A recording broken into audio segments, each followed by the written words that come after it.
I think because, for several reasons. First of all, it's a generation of women who went through a revolution in their consciousnesses, went through massive social and cultural change, and could have an identity that wasn't available to them before, which was openly lesbian women. The rules of what it meant to be a lesbian have completely changed, and there's no map. And so, you know, there are good things about not having a map, which means you can chart your own way. And there are real challenges to not having a map, which is you go in the wrong direction, you walk in circles, you start squabbling with the people who are on the trip with you, you're not exactly sure where you're going. And so I think all of that excitement and all of that talk and activity and passion that these women felt, and many of them obviously were involved in feminism and other social justice movements. But for me, the central part is that they are learning how to be lesbians in a way that has never existed before, and really never existed again, because after that we had vocabulary around what it meant to be a lesbian, and there was sort of a history of women who'd been out. I think just how much was going on everywhere. And that was something that I sort of knew, but that like every town had its own little lesbian arts journal and magazine and consciousness raising group, and also, like, even alongside that, how much these women all know each other. I mean, it's sort of astounding to me. It's like, so we're like, oh yeah, I know so-and-so, and, you know, oh yeah, let me get in touch with so-and-so. So that's one thing, I think, that on the one hand, the immense breadth of women, just kind of anonymous women who were, you know, joining softball leagues and starting women-owned printing presses and, you know, going to music festivals. And then how, in fact, successful a lot of these women were in building a sustaining network and community with each other, and keeping in touch, which was I was kind of amazed by too, that a lot of these women still keep in touch with each other 40 years on. So I think that was pretty surprising to me. Women came out and they thought, wow, now I can really be a lesbian and I can be myself.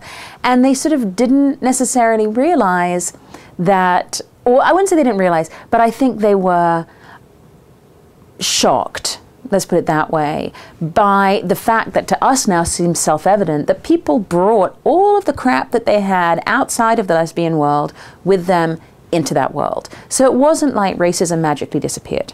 It wasn't like classism magically disappeared. It wasn't like homophobia disappeared or misogyny, right? And women, I mean, these are women who grew up in the 50s and 60s, a very different kind of world, and are now trying to create this lesbian universe, this lesbian nation.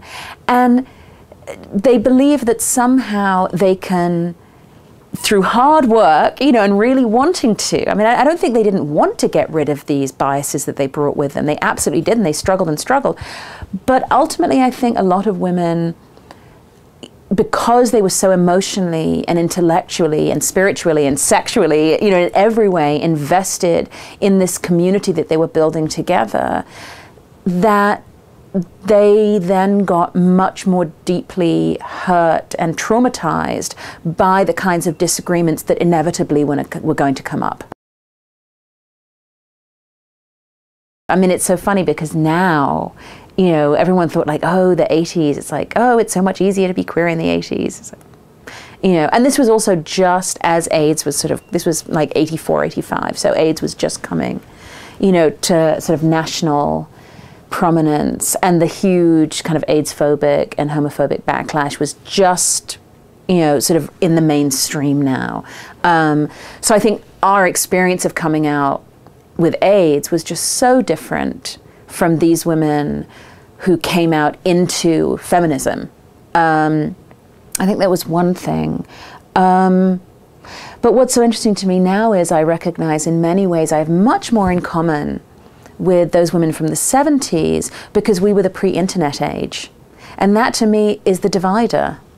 You know, you would be very, very hard pressed now, wherever you were, almost almost anywhere in the world to believe that you were the only lesbian in the world, or in your town, or even in your neighborhood, because you just go online and you can find people, you know, and you can join a chat group. And even if you're in a very, very homophobic environment, you know that that world is just like a mouse click away. When we were coming up, you know, for people who came out in high school, you'd have to be able to get a ride to the closest gay bar, wherever that was, or maybe you'd find the one other kid in the high school, one neighborhood over from yours, or you just knew, or you had like a gay uncle or whatever, right, that no one talked about.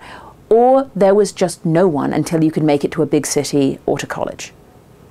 And that, you know, and there's no representation of lesbians at all, maybe a movie once every 5 or 10 years. And there's nothing on TV, and there's nothing on the radio, and there's nothing in books that you might read as a kid. There's nothing.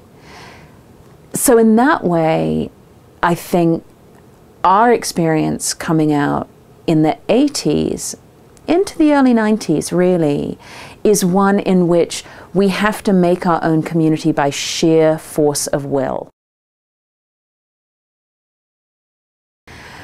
Oh, I think it's huge. You know, one thing that we're doing here at the Center for Lesbian and Gay Studies is we have this LGBT history website, outhistory.org.